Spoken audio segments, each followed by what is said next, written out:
Hello friends, welcome to my channel. I am Satyam. आज की इस वीडियो में हम बात करेंगे कि जब दो त्रिभुज सर्वांगसम होते हैं तो वो किस आधार पर होते हैं। उन दो त्रिभुज को सर्वांगसम होने के लिए कौन कौन से शर्त होने चाहिए जिनको पूरे होने पर वे दोनों त्रिभुज सर्वांगसम होंगे। तो इन्हीं सब मुद्दों पर हम चर्चा करेंगे, क्योंकि कल के वीडियो में हमने देखा था कि उसमें सर्वांगसमता यानी कॉन्ग्रुएंसी के बारे में चर्चा हुआ था। तो हम चाहते हैं कि कुछ बातें जो है कॉन्ग्रुएंसी के बारे में, उसके बारे में विस्तृत चर्चा करें आज की इस वीडियो में। तो आइए, जैसा कि टॉपिक दिख रहा होगा, त्रिभुजों के सर्वांग समता के नियम, कॉन्ग्रुएंसी ऑफ ट्रायंगल्स। मतलब क्या क्या कॉन्ग्रुएंसी ऑफ ट्रायंगल्स के नियम हैं, किस आधार पर दो ट्रायंगल्स कॉन्ग्रुएंट होंगे, इसके बारे में हम पढ़ेंगे आज की वीडियो में। जैसे इसके 5 नियम हैं। जैसे पहला नियम हम लेते हैं एस एस एस। जैसे इसका नियम जो भुजा भुजा भुजा,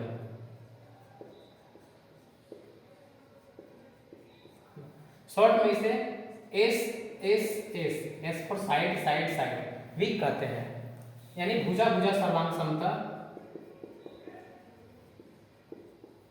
या इसको S S triple S congruency भी कहते हैं। तो आइए जानते हैं ये क्या होता है। तो ये बहुत ही आसान है, बहुत ही सिंपल शब्दों में इसे हम जान सकते हैं, कोई भी समझ सकता है कि जब दो त्रिभुज, अच्छा सर्वांगसम कब होते हैं त्रिभुज, ये जान लेते हैं पहले से। त्रिभुज के सर्वांगसम होने के लिए पहले त्रिभुज का आकार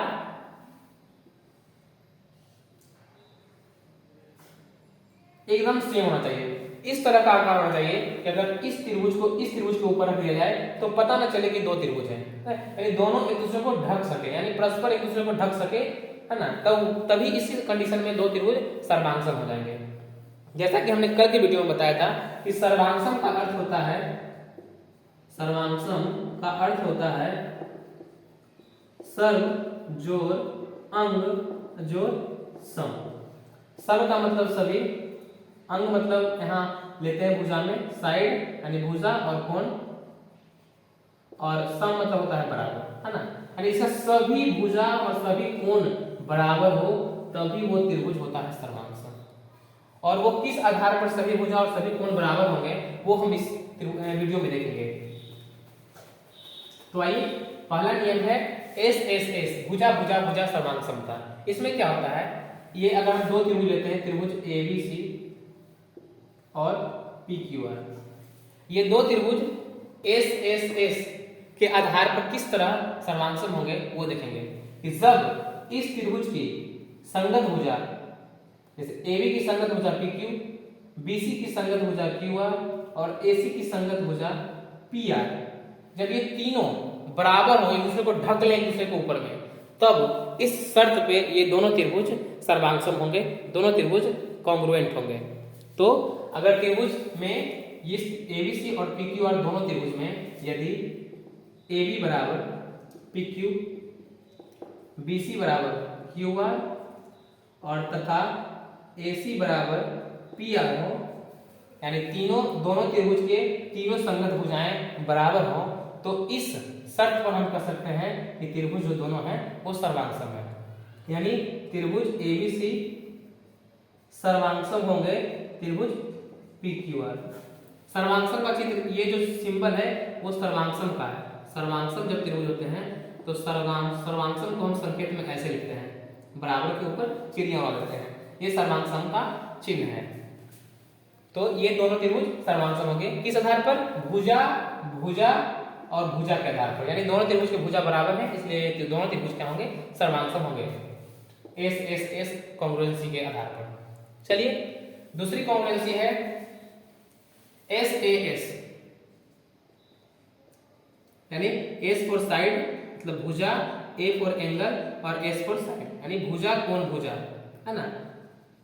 अगर इसको हम लिखते हैं भुजा कोण भुजा सर्वांग समता। इसमें क्या होता है, इसमें होता यह है कि देखिए दो भुजा होना चाहिए और उसके बीच का एक कोण होना चाहिए। दूसरे त्रिभुज के संगत दो भुजा और उनके बीच का एक कोण बराबर हो तो त्रिभुज क्या होंगे, एस ए एस से सर्वांगसम होंगे। कैसे, आइए देखते हैं। यही देख लेते हैं, जगह है। एक त्रिभुज ए बी सी और एक त्रिभुज पी क्यू और आर। ये दोनों त्रिभुज एस ए एस के आधार पर किस प्रकार सर्वांक्ष होंगे? तो जैसे देखते हैं कि दो भुजा और उसके बीच में एक कोण। तो अगर हम मान लेते हैं कि ए बी भुजा और इस त्रिभुज का पी क्यू, इस त्रिभुज का ए सी और इस त्रिभुज का पी आर, ये दो साइड है और उसके बीच का कोण, और ये दो साइड है उसके बीच का कोण, यानी दो भुजा और बीच का कोण, दो भुजा और बीच का कोण। यानी किसी त्रिभुज के दो भुजा और उनके बीच का एक कोण दूसरे त्रिभुज के संगत दो भुजा और उनके बीच का एक कोण बराबर हो तो वे दोनों त्रिभुज सर्वांगसम होंगे। और किस आधार पर होंगे? तो एस ए एस, भुजा कोण भुजा के आधार पर सर्वांगसम होंगे। तो इसे हम सर्वांगसम करने के लिए क्या, जैसे यदि ए बी भुजा ए बी इस त्रिभुज का और इस त्रिभुज का पी क्यू, इस त्रिभुज का भुजा ए सी और इस त्रिभुज का भुजा पी आर ये बराबर हो, और इसका कोण ए और इसका कोण पी, इसका कोण ए और इसका कोण पी बराबर हो, यानी दो को भुजा और बीच का एक कोण बराबर हो, तो ये त्रिभुज क्या होंगे? सर्वांगसम होंगे। लिखेंगे एस ए एस सर्वांगसमता के आधार पर त्रिभुज एबीसी सर्वांगसम होंगे त्रिभुज पीक्यूआर। यानी अभी तक हमने दो सर्वांगसमता के नियम, दो कॉन्ग्रुएंसी के बारे में हमने जाना है, एक एस एस एस और एक एस ए एस। ये एस एस एस मतलब भुजा भुजा भुजा और ये भुजा कोण भुजा। तो आइए अब आगे जानते हैं, इसे हम रीड कर रहे हैं।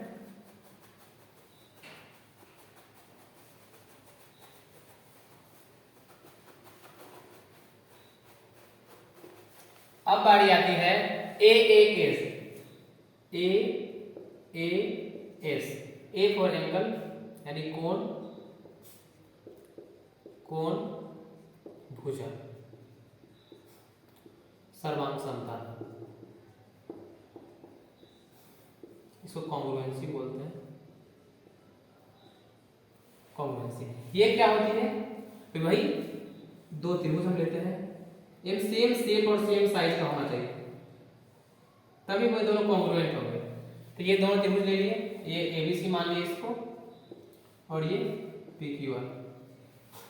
तो ए ए एस यानी कोई भी दो कोण, दो को लगातार कोई कोण ले लेना है। ये इस त्रिभुज का ये कोण, इस त्रिभुज का ये कोण, इस त्रिभुज का ये कोण और इस त्रिभुज का ये कोण, ये दोनों बराबर हो और उनका एक भुजा, मान लीजिए ये भुजा बराबर, ये भुजा और ये भुजा बराबर, दो गो कोण और एक भुजा, दूसरे त्रिभुज के संगत दो गो कोण और एक भुजा के बराबर हो, तो वे दोनों त्रिभुज ए ए एस कॉन्ग्रुएंसी से सर्वांगसम होंगे। कैसे? जैसे इसका कोण बी बराबर इसके कोण क्यू के बराबर, इसका कोण सी बराबर इसके कोण आर के बराबर, और ये साइड ए बी जो हो बराबर हो ए पी क्यू के बराबर। तो इस शर्त पर हम कह सकते हैं कि ये दोनों त्रिभुज ए बी सी और त्रिभुज पी क्यू आर सर्वांगसम है। तो हम लिख सकते हैं त्रिभुज ए बी सी सर्वांगसम का सिंबल ये है त्रिभुज पी क्यू आर, ये दोनों त्रिभुज सर्वांगसम हो गए। किस आधार पर हुए? तो यहां लिखना पड़ेगा ए ए एस सर्वांगसम का कॉन्ग्रुएंसी से, है ना, ये हुए सर्वांगसम। तो ए ए एस सर्वांगसमता से हुए। नेक्स्ट में आते हैं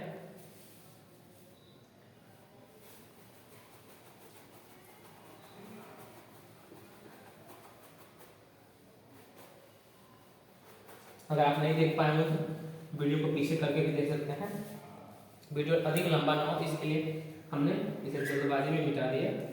अब हम आते हैं ए एस ए कॉन्ग्रुएंसी के बारे में जानते हैं। यानी ए मतलब कोण, ये हो गया भुजा और ये हो गया कोण, और कॉन्ग्रुएंसी मतलब सर्वांगसमता, यानी कोण भुजा कोण सर्वांगसमता। ये क्या होता है? बस ये देखना है कि दो को कोण है और उसके बीच में एक भुजा है, बस सिंपल सा बात है। जैसे हम दो त्रिभुज ले रहे हैं, त्रिभुज का आकार या शेप में कोई दिक्कत हो रहा होगा तो ये ध्यान कर चलिए कि दोनों का शेप और साइज दोनों बराबर है। हमारा प्रयास रहेगा कि हम दोनों का शेप और साइज दोनों का बराबर बनाएं।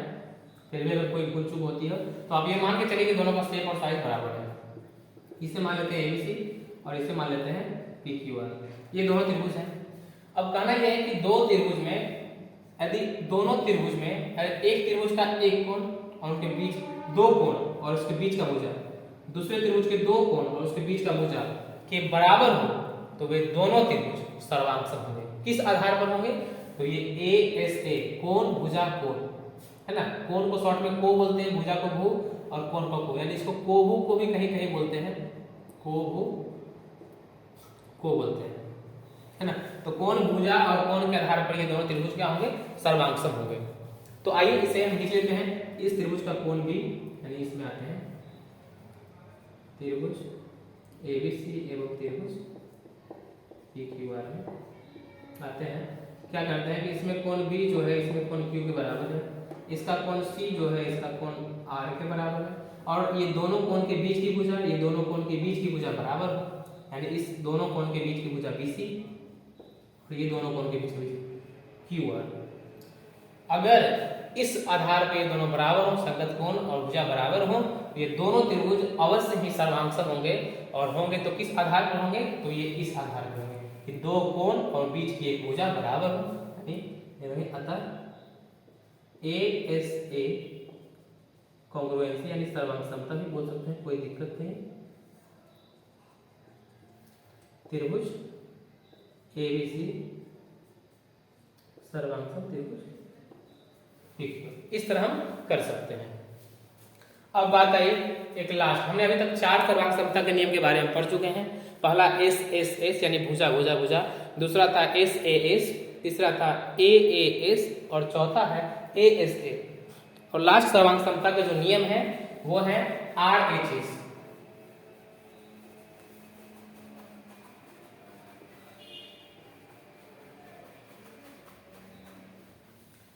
चौथा और आखिरी नियम यानी पांचवा जो नियम है RHS, हमें नंबरिंग नहीं किया था, यानी RH ये राइट एंगल, ये हाइपोटेनस और ये साइड, यानी इसको बोलते हैं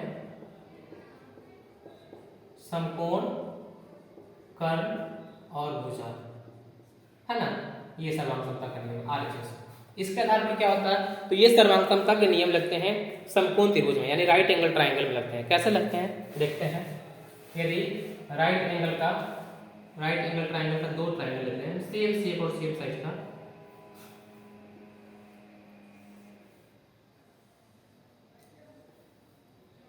साइड अगर आप इस तरह का दोनों सेम साइज का बना रहे हैं कोई दिक्कत नहीं, अगर इसका साइड इस साइड भी हो तो कोई दिक्कत नहीं है, बशर्ते शेप और साइज दोनों का सेम होना चाहिए है ना। कैसा भी हो इसी तरह भी इसमें बचा सकते हैं, कोई दिक्कत नहीं, शेप और साइज में सिर्फ डिफरेंस नहीं होना चाहिए। इसे अगर हम ABC और इसे यदि PQR लिखते हैं तो यदि इस नियम का आधार पर कहना यह है कि यदि दो समकोण त्रिभुज में यदि एक समकोण त्रिभुज का कर्ण और एक भुजा दूसरे समकोण त्रिभुज के संगत कर्ण और एक भुजा के बराबर हो तो वे दोनों त्रिभुज RHS कॉन्ग्रुएंसी से ये दोनों त्रिभुज कॉन्ग्रुएंट होंगे, यानी RHS सर्वांगसमता से दोनों सर्वांगसम होंगे। जैसे अगर इस त्रिभुज में त्रिभुज ABC एवं त्रिभुज PQR में ये AC है कर्ण, यानी AC का है कर्ण AC है ना, और इसका कर्ण क्या है हाइपोटेनस PR है ना। और इसमें कोई एक भुजा अगर BC, इसका एक भुजा BC लेते हैं, इसका QR लेते हैं है ना, तो ये बराबर और ये बराबर हो गया, या ये भी बराबर ये इसके बराबर हो गया, तो ये दोनों त्रिभुज क्या होंगे? अतः जब ये बराबर है ये बराबर है, ये ऑटोमेटिक बराबर ही हो ही जाना है ना, यानी AB बराबर PQ भी आप लिख सकते हैं। तो ये जो नियम लगेगा RHS से, अतः RHS सर्वांगसमता से त्रिभुज ABC है ना, समकोण त्रिभुज ABC है ना, सर्वांगसम होंगे समकोण त्रिभुज PQR के है ना, ये दोनों त्रिभुज सर्वांगसम होंगे। तो हम उम्मीद करते हैं कि आप सबको ये वीडियो में बताई गई उक्त बातें समझ में आई होगी, और इसी तरह हम नेक्स्ट वीडियो लेकर आएंगे। अगर फिर भी किसी तरह का समझ में न आया हो तो आप कमेंट कर सकते हैं, हम उसका प्रत्युत्तर अवश्य देंगे। तब तक के लिए जय हिंद जय भारत, धन्यवाद।